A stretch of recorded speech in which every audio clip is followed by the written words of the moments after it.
এই Shinchan, Shinchan তুই কোথায় রে? সিনচান তোকে খুঁজে পাচ্ছি না কেন রে? তুই কোথায়? আরে আরে জোয়া ভাই, গোজো ভাইয়া, আমি তোমার পিছনে আছি দেখো। আরে তোকে তো আমি খুঁজে পাচ্ছি না। ও এই তো তুই পিছনে আছিস। বন্ধুরা, আপনারা দেখতে পাচ্ছেন আমরা কিন্তু রোজার 10 নম্বর দিনে আপনাদেরকে একটা ভিডিও তৈরি করে দেখিয়ে দিচ্ছি। এই যে দেখেন, প্রথমে আমরা দেখবো এখানে কোনো গাড়ি আছে কি না।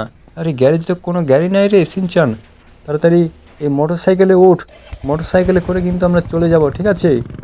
এই না, উঠে পড়লাম, এখন চলো। এই তো, এখন চলে যাচ্ছি আমরা। বন্ধুরা, আজকে আমরা ইফতারি করতে যাব ডরেমনদের বাসায়। ডরেমনদের বাসায় গিয়ে ইফতারি করব, একদম ঝাঁকানাকা ইফতারি হবে। তাড়াতাড়ি চলেন বন্ধুরা আপনারাও। আর কারা কারা রোজা আছেন কমেন্টে জানান। ওকে, এই তো আমরা এখন রওনা দিয়ে দিয়েছি। আরে বুলেট বাইক নিয়ে রওনা দিয়ে দিয়েছি, এখন তাড়াতাড়ি আমাদেরকে যেতে হবে নাকি রে সিনচান? তুই কি বলিস? হ্যাঁ হ্যাঁ, ঠিকই বলেছো। কিন্তু এটা, আরে আরে আরে আরে দেখে চলো। ওই আঙ্কেলটাকে তো তুমি মেরে দিয়ে চলে গেলে একদম। আরে আমি খুবই সরি রে, রোজা থেকে আমি কিছুই বুঝতে পারছি না কোথায় কি হচ্ছে না হচ্ছে। বন্ধুরা আপনারা সাবস্ক্রাইব করে দেন, তাড়াতাড়ি লাইক করে দেন, নাহলে কিন্তু আমরা অ্যাক্সিডেন্ট করবো। বাই।